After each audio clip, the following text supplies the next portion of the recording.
A l'Espanya grisa de la postguerra, el patrimoni immobiliari a l'estat espanyol havia quedat molt malmès.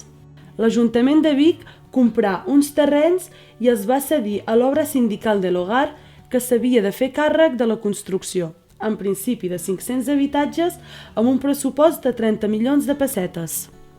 L'emplaçament d'aquest grup de vivendes seria el Pla del Remei, a l'indret en forma de triangle que havia quedat entre la nova carretera de Barcelona a Puigcerdà i la via del tren, un lloc molt allunyat del nucli urbà.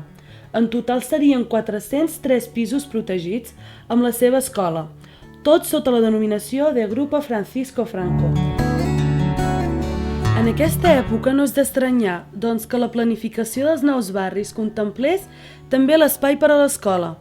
L'Escola Montseny ha estat des dels seus inicis el nucli d'activitat més important del barri, el seu eix vertebrador. L'antic Colegio Nacional Francisco Franco, el 1982, va passar a anomenar-se Col·legi Públic Montseny. De tota manera, el 1979, 3 anys abans de l'autorització oficial, la premsa comarcal ja parlava del centre amb aquesta nova denominació.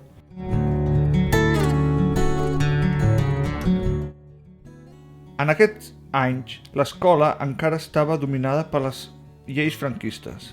Es prohibia la coeducació de nois i noies, de ser considerada contrària als principis religiosos i morals del règim. Els nens i nenes havien d'anar a classes separades a partir dels 6 anys i així es mantenia fins a l'aprovació de la Llei General d'Educació de 1970. Soc la Lluïsa, em dic Lluïsa Vegara Fernández i soc de les primeres que van venir a viure aquí. Bueno, yo me llamo Manolo Gómez, soy artista visual, soy de aquí del barrio. O sea, los alumnos ya estábamos en clase y entonces entraba el profesor. En el momento que entraba el profesor, los alumnos nos levantábamos en pie. Levantar, sí. Era una autoridad, ¿no? Entonces, todos los alumnos de pie en la clase. Sí. Una vez ya se llegaba a su mesa, se rezaba, creo recordar que era el Padre Nuestro, ¿verdad? Rezaba, nos hacían rezar. Nos hacían rezar el Padre Nuestro. Sí. Y bueno, después ya seguidamente se hacía la clase. ¿Cómo nos castigaban? Uf, tú. Era cada día, eso era normal. Era el plato cada día. Bueno, con primero una era la regla, mano así. Y si con hacías la mano, así, sí, entonces sí. te hacían cerrar la mano y pegaban Sí. fuerte con... Te golpeaban con un anillo en la cabeza, así. Bueno, te amenazaban que te iban a llevar a la clase de los niños como castigo para avergonzarte. A l'hivern s'escalfaven amb estufes de closca d'ametlla, que els mateixos alumnes encenien amb un paper de diari i alcohol. Que era Sí, peligroso. sí. Y papeles, y encendíamos nosotros las estufas. Que eran de cáscara, claro. Sí, eran de cáscara. Y bueno, rezábamos el Padre Nuestro y empezaban las clases. Los niños entraban por una banda y las niñas por la otra. Estábamos separados. Y no estaba comunicado, el colegio. No se La parte de las chicas no estaba comunicada de ninguna forma, solo por el exterior, con la de los chicos. Sí. Malgrat tot, els nens i nenes del barri estaven contents i jugaven al carrer tot el dia, que estava sense asfaltar i tenia poca il·luminació. Els pares i mares advertien fortament als joves del perill que tenien entorn, la via del tren i la carretera, i hi va haver accidents, sobretot atropellaments a la carretera. L'aïllament i la sensació d'estar força desatesos per part de les autoritats va fer que nasqués una associació de veïns molt forta. Al capdavant d'aquesta associació destacà la Rosita Verdaguer, una dona que, juntament amb el seu marit i altres persones col·laboradores, des del 1960 treballà de manera infatigable per aconseguir millores per al barri. En qüestions d'urbanisme aconseguir l'enjardinament dels espais públics o la rehabilitació dels edificis que tenien deficiències. I també va treballar en temes de caire cultural i social. Així es va crear la biblioteca, el Punt Òmnia, el local d'avis, la llar d'infants, el dispensari i juntament amb l'escola organitzaren celebracions populars com la Castanyada i el Carnestoltes, entre altres. Avui dia la seva tasca és continuada per persones voluntàries. En l'època prèvia a la Llei General d'Educació, el professorat treballava de manera independent, sense cap mena de coordinació i de consciència de treball en equip. A partir de 1975, coincidint amb la mort del dictador i el desplegament de la nova Llei d'Educació, es constituïa el claustre de professorat que s'organitzava en relació als cicles que s'impartien a l'EGB. Hola, em dic Maria Carme Solanes i vaig estar aquí a l'escola durant uns anys. Primer hi vaig estar l'any 68-69 al parvulari i després hi vaig estar del 75 fins al 87,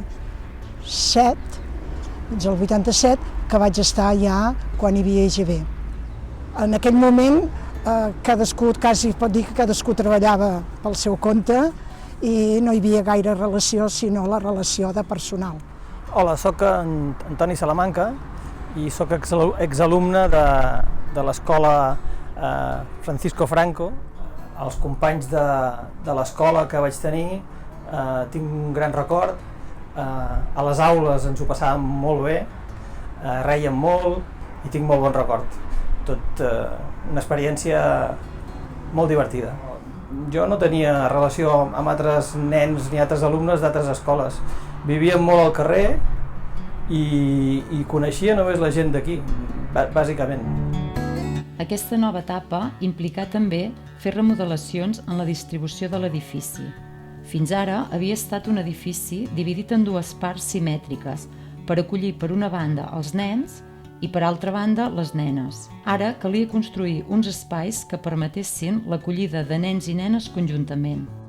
A veure, en la primera etapa que hi vaig ser, en aquell moment, el 68-69, encara l'edifici i les escoles eren la part de nens i la part de nenes. Aquí, en aquesta escola, la part de nens eren 3 mestres i la part de nenes, com que hi havia una parvulista, que era jo, érem 4 mestres dones. Aquí, doncs, a dalt on éreu vosaltres era una aula i allà una altra. I això, aquest espai d'aquí baix, era una aula de P2 que vam fer junt amb la gent del barri. El vincle del barri amb l'escola era molt fort. Les famílies, totes molt humils, tenien molt de respecte i estima cap al professorat i l'escola. Al barri hi havia moltes persones analfabetes. Gràcies a la confiança que tenien en el professorat, molts veïns recorrien als mestres per poder solucionar qüestions quotidianes com llegir o escriure una carta. Això feia que el professorat fos molt ben valorat per a tots els habitants del barri. Aquí l'alumnat tot era del barri. El que passa que era difícil, perquè hi havia la via, s'havia de passar la via a peu i llavors era un perill. I per tant les famílies de l'altra banda de la via, que dèiem, també els feia respecte venir aquí. Bona tarda, soy Begoña, mestra d'aquesta escola durant 25 anys, de l'any 80 fins al 2005, però que la coletilla, per dir-ho així, de les cases barates i del col·legi Francisco Franco va durar molt temps a la resta de la població de Vic. Clar, totes les famílies del barri, o quasi totes, venien a l'escola i per tant érem tota una família. Les famílies eren famílies treballadores, humils, però jo considero que respectaven molt l'escola i els mestres. La relació escola-barri sempre ha sigut molt forta. El barri depenia de l'escola i l'escola depenia del barri. Tothom se sentia molt implicat, tothom disposat a ajudar i a col·laborar. La majoria dels mestres estaven molt a la vora, molt a prop de les famílies. Les famílies comptaven amb nosaltres per moltes coses. A més d'ensenyar als seus fills, als seus nets, demanaven ajuda, potser de llegir una carta o de fer un tracte comercial, perquè ells, per desgràcia, hi havia gent que era analfabeta i no havia pogut assistir a l'escola. Per tant, la figura del mestre la teníem molt valorada. En aquella època la veritat és que la consideració que es tenia de l'escola de les cases barates era d'un lloc bastant marginal, hi havia un cert menyspreu de molta gent de la ciutat. A vegades, des de la visió de fora de la via, o des de Vic, també es veia com una escola diferent. En canvi, doncs, aquí a la vida de l'escola es feia, si fa no fa, el mateix que les altres escoles. Hi havia una opinió de que aquí hi havia delinqüència i el fet de, sobretot, que estigués separat per la via del tren i que l'accés fos difícil, doncs afavoria aquesta imatge que tenia molta gent de la ciutat, que per mi no és certa, perquè jo vaig viure tota la meva infantesa sense cap problema, vaig conèixer a molts companys que eren molt bona gent i sí que és un barri de treballadors, ho ha sigut sempre, però era un barri on jo vaig créixer molt feliç. El 1975 arriba la transició política i la democràcia. En aquests moments també arriba l'hora de fer del català la primera llengua de l'ensenyament a Catalunya, amb la llei de la normalització lingüística. Tant el barri com l'escola deixaven el nom de Francisco Franco i passaven a denominar-se Habitatges Montseny i Escola Montseny respectivament. En el moment que ja se va tindre adquirida més o menys la transició i la llibertat d'ensenyament en català, aquesta escola plena de nens d'emigració del sud d'Espanya, del centre d'Espanya i de catalans també d'un nivell social baix, diguem així, va començar a fer tot l'ensenyament en català. Els primers anys de 80-90 el castellà va quedar una mica, no sap greu dir-lo, però una mica adormit. Se donava prioritat al català, perquè és veritat que necessitàvem treballar més la llengua per la qual s'estava lluitant en aquells moments. Cada onada migratòria ha patit mostres de recel i desconfiança per part de la població autòctona. Això ja va ser així a l'onada dels 60 i ha continuat sent així en l'onada del 2000. Ara bé, la població provinent de l'estat espanyol i sobretot andalusa feia una migració interior, és a dir, dins del mateix territori, i per això el xoc cultural era menor que en els casos en què la procedència de les persones és d'una altra cultura, llengua i religió. Hola, em dic Maimuna, tinc 23 anys, soc d'aquí a Vic. La meva experiència primària va ser a l'escola Montseny de Vic. Vaig arribar amb 9 anys a Catalunya. Vaig començar a tercera primària, però no sabia parlar català. Jo vaig començar a treballar que els nanos aquí marxaven a los 14-15 anys. Per tant, vaig viure la segona etapa pràcticament. Feia matemàtiques, que era la meva especialitat, i compaginava con naturals, con castellà o con... Les principals assignatures van ser aquestes con les que he treballat. Que els professors eren molt amables amb mi. Quan anava a l'educació física, la professora que feia educació física era la Núria. La Núria és una noia que és baixeta, amb cabell rissat, però és molt amable perquè sempre estan rient amb nosaltres i és molt simpàtica. Hola, soc la Núria Orra i soc mestra d'Educació Física i de Primària de l'Escola La Sínia de Vic. Jo vaig començar a l'Escola Montseny el 2000, al setembre del 2000, i aleshores vam estar uns anys al Montseny fins que vam passar cap aquí. Home, jo crec que sí, perquè allà vam arribar a un punt que érem tants nens que no hi cabíem pels espais, perquè només hi havia aquella mica de pati al davant i una pista al darrere. Soc la Gina Codinacs, directora de l'Escola La Sínia de Vic. Així d'entrada, el motiu principal i amb acord amb l'Ajuntament de Vic i el Departament d'Ensenyament, la idea va ser traslladar l'escola del Montseny, que d'alguna manera antigament hi havia la via del tren i per tant separava molt els dos barris, i poder extreure-la cap al barri del Remei perquè donés més cabuda a tot el barri i a la ciutat i poguessin haver-hi més alumnes i que no quedés l'escola tan tancada en els habitatges Montseny. Amb la nova onada immigratòria del 2000, la població d'aquest barri i de la resta del Remei s'incrementà considerablement. L'edifici de l'Escola Montseny no podia acollir més persones i per això l'Ajuntament i el Departament d'Ensenyament decidiren buscar un altre emplaçament per construir un nou centre educatiu. L'escola La Sínia va estrenar el nou edifici el curs 2007-2008. El repte d'aquesta escola és representar la diversitat cultural i lingüística com una font de coneixement i de riquesa. Potenciant aquesta diversitat, potenciant la diversitat cultural, la diversitat lingüística com a font d'aprenentatge i, per tant, fer-la aflorar com una riquesa. I jo crec que tot això ens ajuda a poder tractar-la de la millor manera, no només a nivell de docents, sinó amb la corresponsabilitat també de les famílies i dels propis alumnes i del barri. Hola, bon dia. Soc en Josep Maria Arbós, Codina, i soc l'administratiu de l'escola La Sínia. Vaig començar l'any 2003, fins que es va fer el trasllat cap aquí a l'escola de La Sínia, on som ara, que es van ajuntar, aquí se'n deia Escola de Vic, i només hi havia 3 mòduls, que era infantil, de P3 a P5. Bueno, el perfil sí que ha canviat una mica perquè allà, al principi, hi havia molts nens del barri del Montseny, ara tenim moltíssimes cultures, moltíssima diversitat lingüística, i per tant, fins i tot ens beneficia perquè a nivell és millor ser multicultural que no pas que només tenir 1 o 2 cultures. Dins l'anomenada Llei de Barris, a Vic, el 2004, s'aprovà dur a terme un seguit d'intervencions de caire social i urbanístic a diferents llocs de la ciutat. En el cas del barri del Remei, s'aprovà adequar l'antiga escola Montseny per convertir-la en un centre cívic que permetés la interacció total entre el barri del Remei i els habitatges Montseny.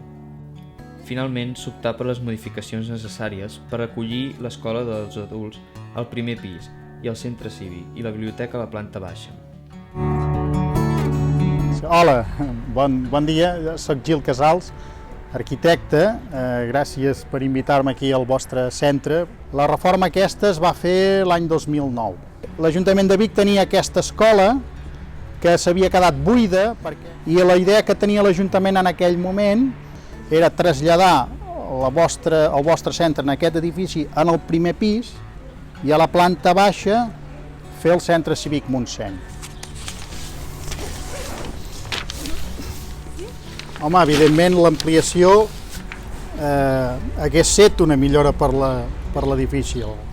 Jo vaig fer un projecte que consistia en arreglar tot el que és la planta baixa de l'edifici per fer-hi el centre cívic i llavors la part més significativa que malauradament no es va portar a terme era que aquí on som ara, que és aquest pati, aquí fèiem edifici i el projecte era reformar l'immoble i ampliar-lo. La reforma es va fer, l'ampliació no.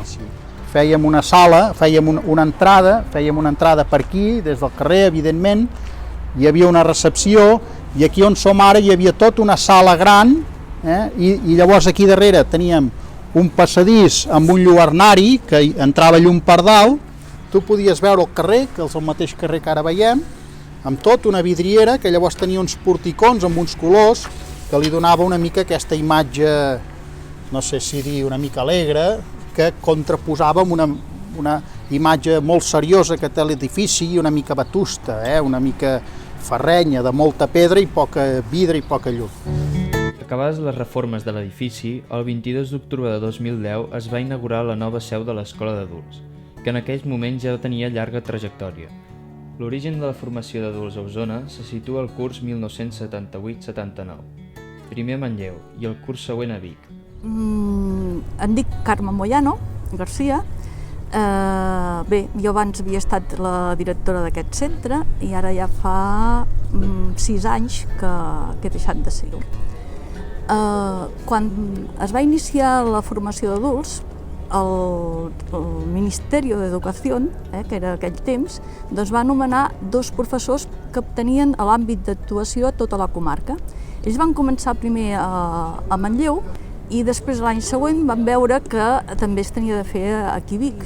A finals dels 70, la majoria de gent que eren treballadors, doncs molts d'ells, quan ells havien estat petits, no era obligatori l'ensenyament, doncs deixaven l'escola i se'n anaven a treballar perquè les seves famílies necessitaven aquests recursos. I això feia que després ja als anys 70, que la cosa ja havia canviat bastant, doncs tinguessin moltes mancances a nivell de formació, no tenien cap títol oficial, no? I bé, per això aquest projecte que es va fer a tota Espanya de crear una xarxa, una petita xarxa de formació d'adults. Quan va començar a Vic, el curs següent, ja de seguida l'Ajuntament va donar uns recursos perquè hi hagués un tercer mestre que fes català. De fet, els i les mestres d'adults van ser els pioners a destacar la idea que mai no és tard per aprendre.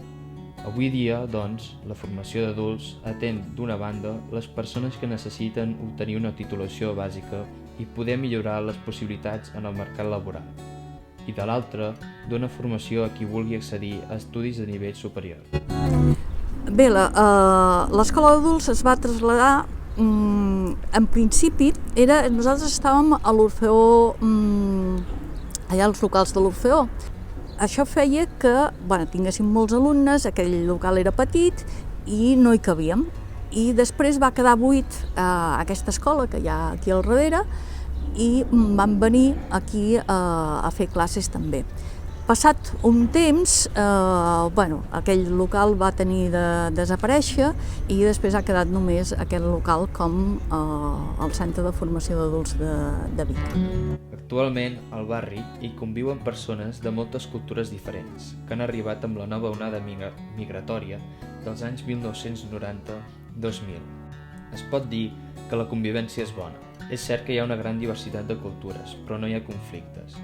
El sentiment de pertinença al barri és molt fort per les persones que hi han nascut, fins al punt que hi continuen vivint i d'altres, malgrat haver-ne marxat, segueixen el seu vincle visitant les amistats i la família que hi han deixat. L'escola, igualment que el barri, ha viscut els canvis demogràfics i socials del país i s'hi ha adaptat. En definitiva, treballa per donar noves oportunitats a les persones i per reduir l'exclusió social. El cambio es abismal, es que no tiene nada de... Es que antes tenías que hacer lo que te mandaban, lo que te decían, eras mandado. Ahora eres más persona, ¿no? Puedes dar tu opinión, es muy diferente, es muy diferente. Hombre, lo veo fantástico, pero a mí me cuesta, porque... Bueno, yo no puedo decir que la convivencia sea mala. No es mala. Pero yo he decidido decidí en su día quedarme a vivir en el piso que había vivido con mis padres y bueno, pues eso tiene un precio. No es la gente que convive aquí y que vive aquí, no hay conflicto. Estoy muy cerca, estoy a 10 minutos de aquí y vengo muchísimos días a tomar un café, pues tengo amigos, tengo amistad y vengo al barrio. Yo al barrio me lo quiero. Es que cuando una persona es de este barrio y parece que seas menos, sí, eso te deja huella. Pero el problema lo tienen los demás. Pero el problema es de los demás, ¿de acuerdo? Porque a mí me dicen, ¿aún vives allí? ¿Ves? ¿Y vives allí? Yo no tengo ningún problema. ¿Tienes problema tú? No tengo ningún problema. Pues ayer és que, quan jo vaig fer quart de l'ESO, no vaig aconseguir l'ESO i clar, la meva interès és que podria vindre aquí per fer el GES perquè podria treure l'ESO, perquè és una cosa molt important per tothom. A veure, sí, vull dir, estava molt bé també com aquí, era una escola, podríem dir, més familiar. Bé, mira, l'educació és diferent, les famílies són diferents, la societat és diferent. Las decidí ir a aprender inglés para poderme comunicar con mis nuevos vecinos. Solo fue por eso, porque me pican mucho a la puerta, tienen problemas, el contador del agua, de la luz, me traen las facturas. Y entonces yo pensé, el mínimo, ¿no? Al menos conozco los números, es decir, defenderme, ¿no? Pero fue por ese motivo. Poder dialogar con ellos. Poderme comunicar mínimamente. Fue por eso que yo decidí aprender inglés. Des del seu naixement, el barri i l'escola de Montseny han compartit la tasca de ser un lloc d'acollida, d'integració i de convivència. adaptant-se als canvis socials, històrics i demogràfics. I això ho ha de continuar fent per contribuir a fer cada dia una societat més justa i lliure. Soc l'Anna. Jo soy el Juan. Som companys de classe i mare i fill. Pues ara mateix estic aquí traient-me l'ESO i de cara a l'any que ve tinc ganes d'estudiar. I jo estic aquí per accedir a un grau mitjà d'auxiliar d'enfermeria. Me llamo Alcali. Bueno, después de sacarme la ESO, no lo tengo claro, pero quiero dedicarme entre dos cosas, entre la sanidad y la fotografía. Hola, me llamo Josefa Ibarra, estoy estudiando el GES 2 al matí, volia treure la ESO. Quan vas saber que on era l'escola, al principi no m'agradava gens ni mica perquè vas escoltat parlant malament d'aquesta escola. Bueno, de l'escola no, del barri, perquè està... Sí, ara ha canviat la meva visió, perquè ja he vist que no era el que m'havien dit ni el que havia escoltat. Soc Gengo Zapata i estic en GES 2 matí. Per treure l'ESO i continuar més endavant estudiant. Soc Susana Ginés i soc profe d'aquí, del CFA Montseny, de l'àmbit científico-tecnològic. Doncs vaig estar treballant aquí un període d'uns 4 anys, des del 2003 al 2007. És una feina complexa depenent a què ens referim. Per exemple, jo trobo un grau de complexitat quan dintre de l'equip directiu hem de fer l'atenció o fem l'atenció al públic i ve gent, tot l'alumnat de l'escola és molt divers i de vegades ens hem de comunicar amb persones amb qui no ens entenem perquè no tenim una llengua en comú. Si podem ho fem en anglès, si podem ho fem en català, en castellà, però quan no n'hi ha cap llengua en comú, aquest és un punt d'especial dificultat. Però tot i així és molt interessant i molt enriquidor.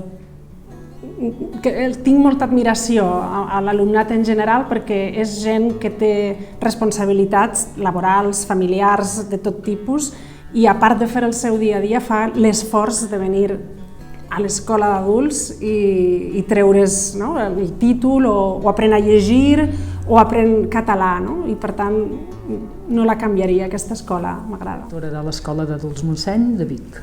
Fa 8 anys que treballo en aquesta escola i 6 com a directora. Bé, podríem dir que d'una banda ha canviat o ha anat evolucionant, jo diria, respecte de com va canviant també la societat. Aleshores, l'escola, com que és una entitat que acull i vol donar resposta a la societat, es va adaptant a aquests canvis. Jo, com que venia de l'escola d'un institut de secundària, la meva experiència prèvia era la secundària, he vist que el món dels adults és tan o més complex que els estudiants de la secundària. Cada escola té les seves singularitats. Llavors, l'escola d'adults del Montseny s'ajusta, diguéssim, a les diferents persones que la componen. El Centre de Formació d'Adults Montseny creu en el poder de l'educació, en la força que té en el progrés de les persones i en la cohesió social i la convivència.